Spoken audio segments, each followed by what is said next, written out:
नमस्कार, आप देख रहे हैं सी न्यूज भारत। मैं हूं आपके साथ स्नेहा सिंह। वक्त हो चुका है न्यूज आवर का। बरेली क्षेत्र के युवा समाज सेवी डॉक्टर मनोज यादव ने कहा है कि क्षेत्र की समस्या को निपटाने और विकास के लिए राजनीतिक मतभेद भूलकर हमें विकास की ओर आगे बढ़ना चाहिए। समस्याएं न किसी पार्टी की होती हैं और न व्यक्ति विशेष की। ये समस्या आम जनता की होती है, जिससे हर वर्ग दुखी होता है। इसलिए इन मुद्दों को राजनीतिक रूप न देकर सभी को इनके समाधान के लिए आगे आना चाहिए। किसानों पर बोलते हुए उन्होंने कहा कि किसानों की समस्याओं का हल हो, पर आम आदमी इससे परेशान ना हो। किसानों को इन बातों का भी ध्यान रखना चाहिए। ये किसी राज्य या जिले की समस्या ना होकर देशव्यापी समस्या है, जिसमें सभी किसानों को मिलजुल कर सरकार के साथ बात करके अपना पक्ष रखें, जिससे दोनों पक्षों में सुलह के अवसर बने। इस मौके पर उन्होंने शहीदों को याद करते हुए शहीदों के सम्मान में सभी जगह शहीदी दिवस मनाने की अपील की। उन्होंने कहा कि मैं एक स्वतंत्रता सेनानी परिवार से हूं और मुझे शहीदों की कीमत का पता है, इसलिए हमें शहीदों को नहीं भूलना चाहिए और उनके प्रति अपना सम्मान दर्शाना चाहिए। सरदाराजी का जन्मोत्सव मनाया गया था। रेवाड़ी से रणधीर सिंह कापड़ीवास और राहुल दरवीर सिंह आए थे। उन्होंने यहाँ स्थानीय सांसद पर आरोप लगाया कि विकास के रेवाड़ी के विकास में वो रोना बने हुए हैं। तो इसमें क्या कहेंगे आप?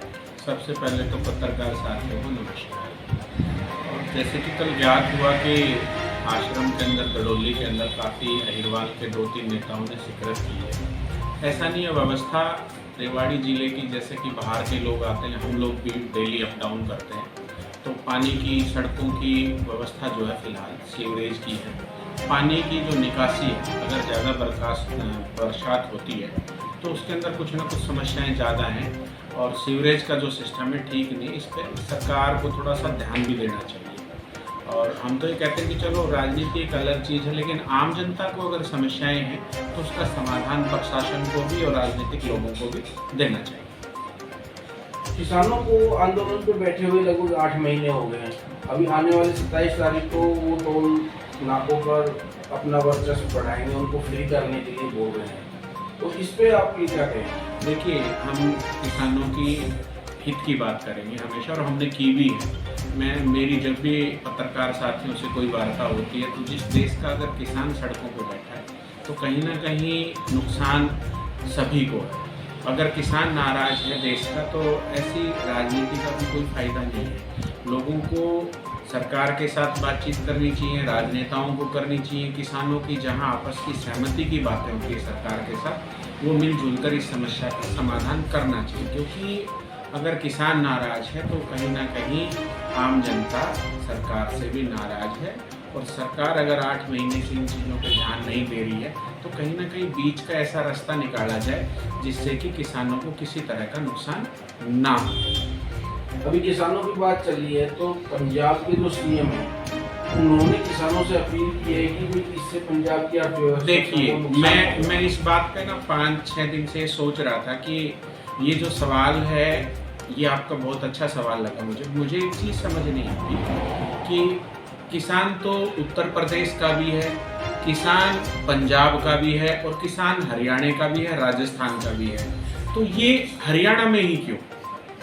ये चीज़ें वो लोग अपने क्षेत्र में भी कर सकते हैं, जैसे यूपी है, यूपी में भी कर सकते हैं, ऐसा नहीं है। हरियाणा को ही इन लोगों ने जैसे माध्यम बनाया हुआ है कि कुंडली बॉर्डर पे बैठे हैं, इधर टिकरी बॉर्डर पे बैठे हैं। तो मैं चाहता हूँ कि हरियाणा में भी इस तरह से अगर लगातार हम ये नहीं कहते कि भाई किसानों की बात ना रखी जाए। किसान बैठे हैं, जायज़ बैठे हैं, अपनी मांग मांगने का तरीका होता है, वो चाहे किसी तरीके से भी करे, शांतिपूर्वक बेचारे बैठे हैं। और उनकी बात अगर सरकार सुनती है और सरकार बीच का कोई रास्ता निकालती है तो इस चीज़ का तो हम स्वागत कर रहे हैं कहीं ना कहीं। लेकिन सबसे बड़ी बात यह, मुझे इस बात का बहुत अफसोस होता है कि ये चीज़ यूपी छोड़ के हरियाणा में, उधर पंजाब छोड़ के हरियाणा में, ये बात मुझे समझ नहीं आती। तो कहीं ना कहीं मुझे ये नहीं लगता कि मतलब राजनीतिक उछाल के लिए हरियाणा को ही दुनिया में सबसे ज़्यादा हाईलाइट रखा जाता है।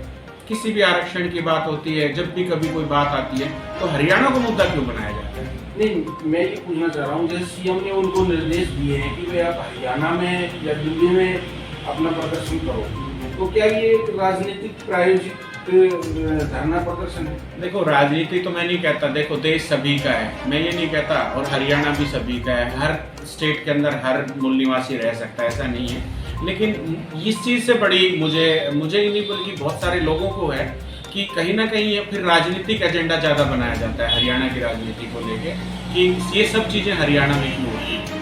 तीनों जो बॉर्डर्स हैं दिल्ली में एंट्री के लिए, हरियाणा में ही किसान लगातार बैठे, यूपी का किसान भी यही, ठीक है आप प्रदर्शन कर रहे हो, शांतिपूर्वक कर रहे हो, तो इसके लिए आप दिल्ली भी देख सकते हो, हरियाणा में लगातार ऐसा नहीं होना चाहिए। 23 तारीख को शहीदी दिवस मनाया जा रहा है, तो स्थानीय सांसद जब में शहीदी दिवस मना रहे हैं, तो रेवाड़ी में क्यों नहीं? देखिए इससे पहले भी मैं ये सवाल पिछली बार भी हुआ था, इस देश में ये वीरांगनाओं की धरती है, अहिरवाल का भी इसके अंदर बहुत सारे शहीद वीरांगनाएं ऐसे लोग हैं जिन्होंने देश के लिए अपना बलिदान दिया है, ये बहुत अच्छी बात है। और हम चाहेंगे वहाँ भी ये लोग शहीदी दिवस मना रहे हैं तो कहीं ना कहीं यहाँ भी याद किया जाए। और मैं चाहता हूँ कि इन चीज़ों को लेके ज़्यादा मुद्देबाजी ना हो, शहीदों का ने इस देश को बलिदान दिया है तो बहुत मान सम्मान के साथ हमें इस दिवस को मनाना चाहिए। हरियाणा से सी न्यूज संवाददाता चैन सिंह की रिपोर्ट। फिलहाल इस खबर में बस इतना ही। देश विदेश की ऐसी तमाम खबरों को देखने के लिए बने रहें सी न्यूज भारत के साथ।